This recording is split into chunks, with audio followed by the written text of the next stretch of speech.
की भूमि तैयार थी अब तक के सबसे बड़े धर्म युद्ध को जन्म देने के लिए। कुरु और पांडव सेना एक दूसरे के विरुद्ध युद्ध स्थल पर तैनात थी। लेकिन महाभारत का बिगुल बजने से पहले नेत्रहीन धृतराष्ट्र अपने सचिव संजय से युद्ध स्थल की स्थिति के बारे में पूछते हैं। धृतराष्ट्र जानना चाहते थे कि युद्ध भूमि पर एकत्र हुए उसके पुत्र और पांडु पुत्र क्या कर रहे हैं। वो भली भांति जानते थे कि ये धर्म अधर्म के बीच होने वाली अब तक की सबसे बड़ी लड़ाई होगी। धृतराष्ट्र पांडु पुत्रों के साथ हुए अन्याय से भी परिचित थे, लेकिन अपने पुत्रों के मोह में वो और भी अंधे हो गए थे। वो नहीं चाहते थे कि युद्ध भूमि पर अब दोनों भाइयों के बीच किसी प्रकार का समझौता हो। लेकिन इस धर्म युद्ध को लड़ने के लिए स्वयं भगवान श्री कृष्ण पांडवों के साथ थे, जिसका डर धृतराष्ट्र को व्याकुल कर रहा था। वो जानते थे कि जहां श्री कृष्ण है वहीं धर्म की जीत होती है। अब तो बस अपने पुत्रों के भाग्य को लेकर आश्वस्त होना चाह रहे थे। श्री व्यास का शिष्य होने के कारण संजय को उनकी कृपा से दिव्य दृष्टि प्राप्त थी, जिसके कारण वो धृतराष्ट्र के कमरे में होते हुए भी कुरुक्षेत्र की भूमि पर हो रही सारी घटना को देख सकते थे। धृतराष्ट्र के सवाल का उत्तर देते हुए संजय ने उन्हें बताया कि हे राजन, पांडवों की व्यूह रचना को देखने के बाद राजा दुर्योधन अपने सेनापति द्रोणाचार्य के पास गए, जहां वो उनसे ये शब्द कहते हैं। दुर्योधन के पास एक विशाल और शक्तिशाली सेना थी। इसके बावजूद भी पांडवों की व्यूह रचना देख वो अपने गुरु व सेनापति द्रोणाचार्य के पास गया। अधर्मी दुर्योधन के दिल में पैदा हुए डर की यह पहली निशानी थी। वो अच्छे से जानता था कि पांडवों के खिलाफ युद्ध आसान नहीं होगा। पांडवों का यह व्यूह उसे अपना काल बनता नजर आ रहा था। पांडवों की व्यूह रचना के संदर्भ में दुर्योधन सेनापति द्रोणाचार्य को कहता है कि हे आचार्य, जरा पांडु पुत्रों की विशाल सेना को देखें, जिसे खुद द्रुपद के पुत्र धृष्टद्युम्न ने बड़ी कौशलता से तैयार किया है। ये कौशलता उसने खुद द्रोणाचार्य से ही सीखी थी, क्योंकि वो उनका शिष्य था। गुरु शिष्य रिश्ते के कारण ही द्रोणाचार्य ने धृष्टद्युम्न को पूर्ण युद्ध कौशल सिखाया था। युद्ध तो मूल रूप से पांडव और कौरव भाइयों के बीच था, लेकिन इस समय द्रुपद के पुत्र की बात छेड़ना भी दुर्योधन की एक चाल थी। वो द्रोणाचार्य को द्रुपद के साथ हुई एक राजनीतिक दुश्मनी की याद दिलाता है। इस दुश्मनी के बाद ही द्रुपद ने द्रोणाचार्य के विनाश के लिए बेटे धृष्टद्युम्न को अग्निकुंड से पाया था। यानी द्रुपद ने एक महान यज्ञ से धृष्टद्युम्न को प्राप्त किया था, जिसके द्वारा आगे चलकर द्रोणाचार्य का वध होना था। आज वही द्रुपद पुत्र पांडवों के साथ खड़ा है और पूरी बुद्धिमानी से उसने ये व्यूह रचना की है। इसीलिए जिसे न भेद पाने का डर दुर्योधन को सता रहा है, इसीलिए वो अपने गुरु को सचेत करने आया है। दुर्योधन युद्ध भूमि में सामने खड़ी पांडव सेना को देख उसका वर्णन सेनापति द्रोणाचार्य से करता है। वो द्रोणाचार्य को और भी अच्छे तरीके से समझा देना चाहता है कि आखिर उसके विरोधी कैसे हैं। वो कहता है कि इस सेना में सिर्फ भीम और अर्जुन ही नहीं, बल्कि उनके समान अनेक वीर योद्धा भी शामिल हैं, जैसे महारथी युयुधान, विराट तथा द्रुपद। युद्ध शुरू होने से पहले यह दुर्योधन का एक प्रयास था ताकि वो अपने विरोधी को ठीक से जान सके। यही युद्ध की कला भी होती है। दुर्योधन अपनी बात को जारी रखते हुए आगे कहता है कि युयुधान, विराट तथा द्रुपद के अलावा पांडव के दल में धृष्टकेतु, चेकितान, कशिराज, पुरुजित, कुंतीभोज तथा शैव्य जैसे महान योद्धा भी शामिल हैं। कहीं ना कहीं वो अपने सेनापति को इन सब के प्रति सचेत करना चाह रहा है। पांडव की सेना के बारे में दुर्योधन बताता है कि इसमें पराक्रमी युद्धामन्यु, शक्तिशाली उत्मौजा, सुभद्रा का पुत्र तथा द्रौपदी के पुत्र जैसे महारथी शामिल हैं। इस तरह वो विरोधी सेना दल की एक समीक्षा अपने सेनापति के सामने रखता है। इसके पीछे दुर्योधन की एक खास कूटनीति छिपी है, जो आगे के श्लोक से उजागर होती है। विपक्षी दल को देख समझ लेने के बाद अक्सर व्यक्ति अपनी स्थिति पर भी एक नजर डालता है। यही दुर्योधन ने भी किया। अब वो अपने सेनापति द्रोणाचार्य से कहता है कि हे ब्राह्मण श्रेष्ठ, अब आप मेरे महान सेना नायकों के बारे में भी जान लीजिए। यानी अब दुर्योधन अपने शक्तिशाली योद्धागणों के बारे में उन्हें बताना चाह रहा है। वो साबित करना चाहता है कि युधिष्ठिर की सेना चाहे कितनी मजबूत हो, लेकिन उसके योद्धा भी कोई कम नहीं है। यहाँ दुर्योधन समझदारी का ताना बाना बुनते हुए द्रोणाचार्य को बताना चाहता है कि आखिर उसकी सेना पांडु सेना के मुकाबले कितनी मजबूत है। वो उन्हें बताता है कि मेरी सेना में तो खुद आप हैं।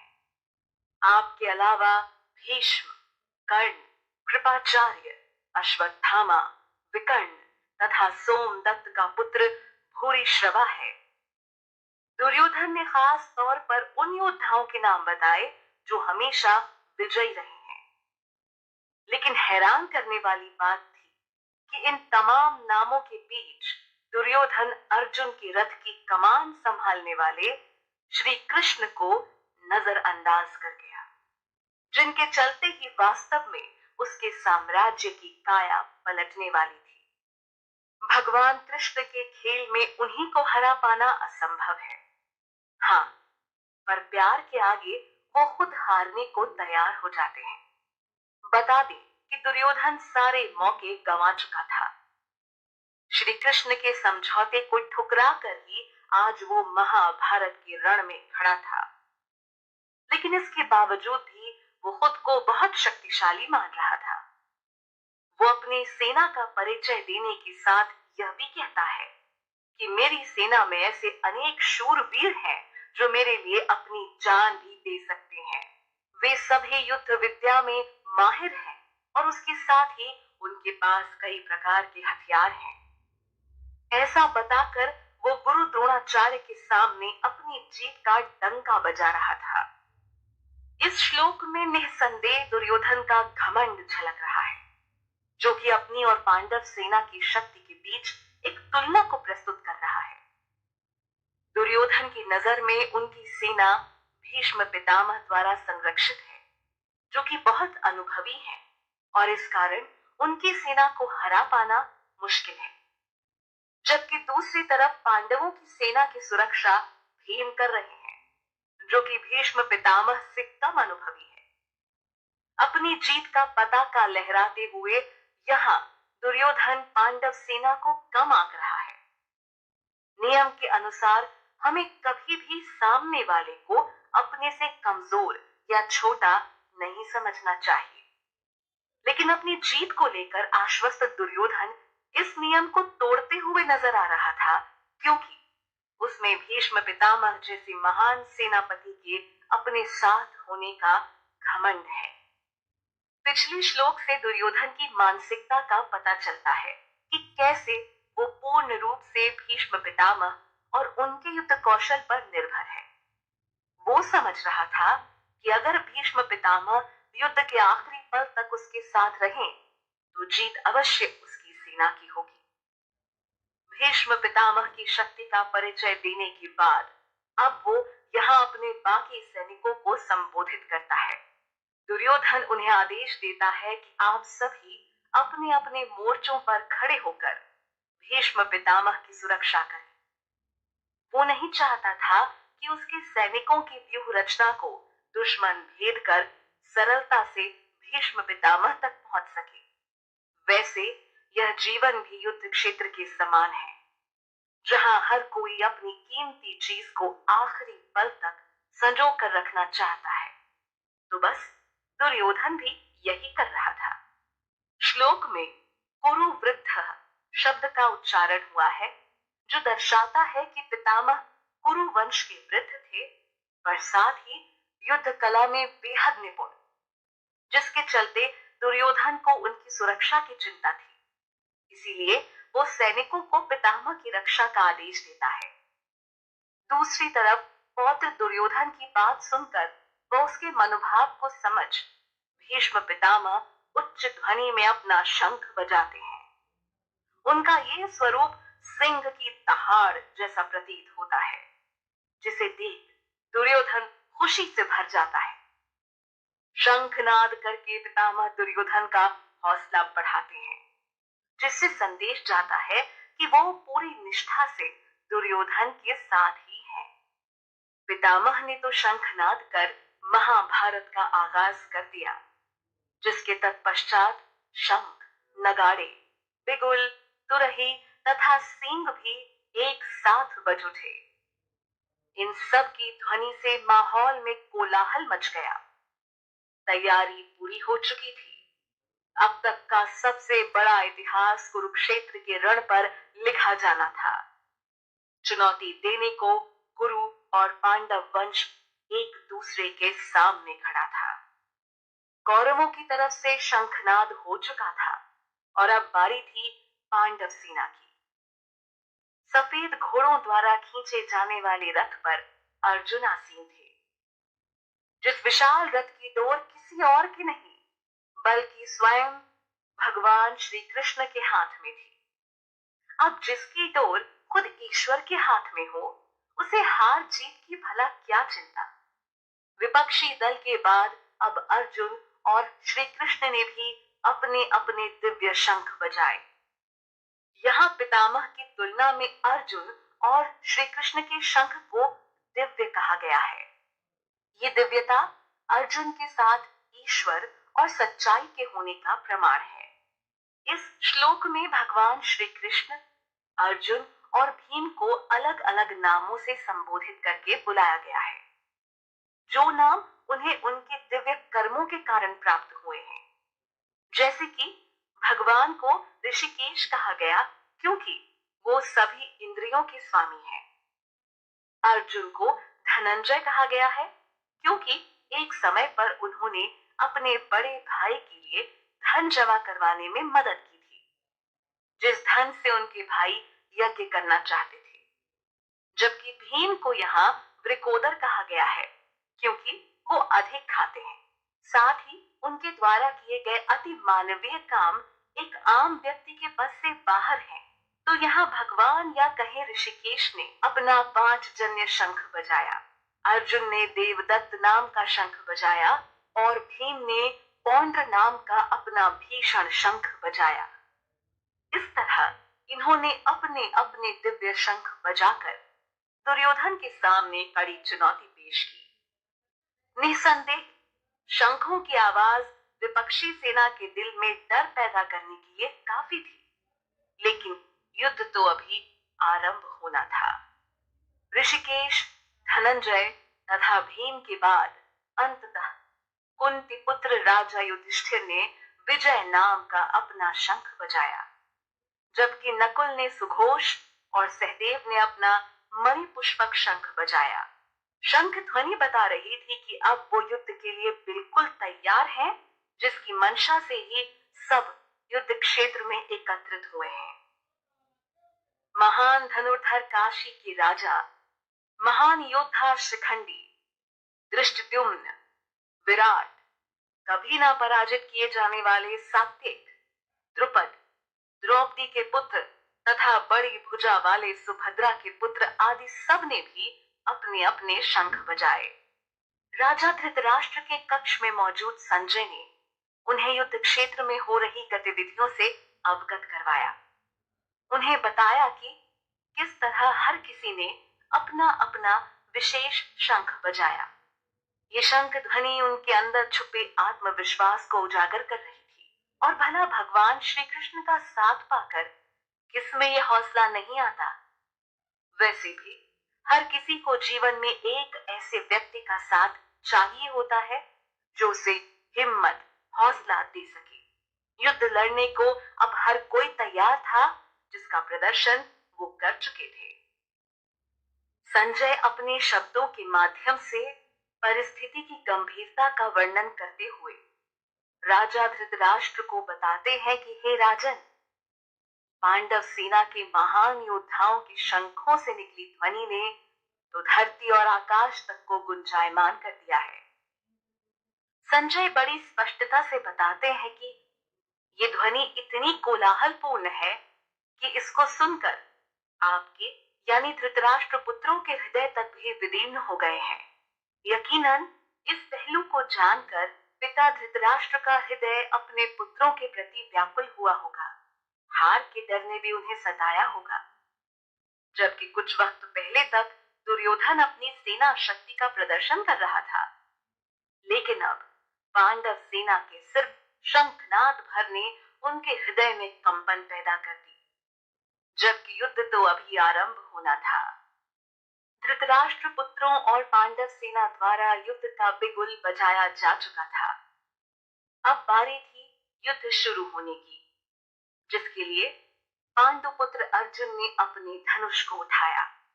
यहाँ संजय इस बात का वर्णन करना नहीं भूले कि जिस रथ पर अर्जुन सवार है उसके ध्वज पर हनुमान का चिन्ह बना है। साथ ही अर्जुन को कपिध्वज नाम से भी जाना जाता है।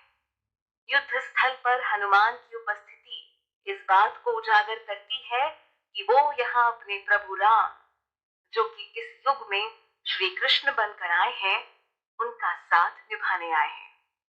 यानी अर्जुन के रथ पर भगवान राम, कृष्ण और उनके दास हनुमान का अस्तित्व मौजूद था। यह श्लोक परिचय करवाता है उस मोड़ का जहां से अब अर्जुन श्री कृष्ण वार्ता का दौर शुरू होना है। हाथ में धनुष संभाले अर्जुन धृतराष्ट्र पुत्रों की ओर देख भगवान श्री कृष्ण से यह वाक्य बोले। अर्जुन यहाँ भगवान श्री कृष्ण को अच्युत नाम से संबोधित करते हैं, जिसका अर्थ हुआ अटल। तो सच ही तो कहा अर्जुन ने, श्री कृष्ण एक अटल सत्य ही तो है जो किसी भी परिस्थिति में बदलता नहीं। अर्जुन कहते हैं कि हे अच्युत, कृपया मेरे रथ को ले जाकर दोनों सेनाओं के बीच खड़ा कर दे, ताकि मैं युद्ध करने की अभिलाषा से यहाँ एकत्रित हुए सभी योद्धाओं को देख सकूं। अर्जुन एक बार उन सभी लोगों का अच्छे से निरीक्षण करना चाहते थे जिनके साथ उन्हें युद्ध करना था। यही तो एक सफल व्यक्ति की पहचान होती है कि वो कोई भी काम शुरू करने से पहले आसपास की स्थिति का आकलन करता है, उसके बाद ही अपनी चाल चलता है। बिना सोचे समझे कदम रखने वाले अक्सर खुद मार खा जाते हैं। इस तरह यहाँ अर्जुन अपनी बुद्धिमानी को दर्शाते हैं, जबकि भगवान होने के बाद भी एक सारथी के रूप में अर्जुन का आदेश लेकर श्री कृष्ण ने कर्म निष्ठा की विचारधारा को दुनिया के सामने रखा। उन्होंने ईश्वर या बड़ा होने का अहंकार नहीं दिखाया, बल्कि जो जिम्मेदारी उठाई उसे निभाया भी। वैसे श्री कृष्ण सिर्फ मित्र ही नहीं, सारथी ही नहीं, बल्कि अनेक किरदारों को सफलतापूर्वक निभाने की कला जानते हैं। वो यह भी जानते हैं कि बिना हथियार उठाए युद्ध कैसे जीता जाता है। यहाँ अर्जुन उन सभी लोगों को देखना चाहता है जो कि धृतराष्ट्र के दुर्बुद्धि पुत्र को प्रसन्न करने की मंशा से जमा हुए हैं। वैसे अर्जुन द्वारा दुर्योधन को यहाँ दुर्बुद्धि कहना गलत नहीं था। एक इंसान के हठ ने पूरे कुरुवंश को दांव पर लगा दिया था।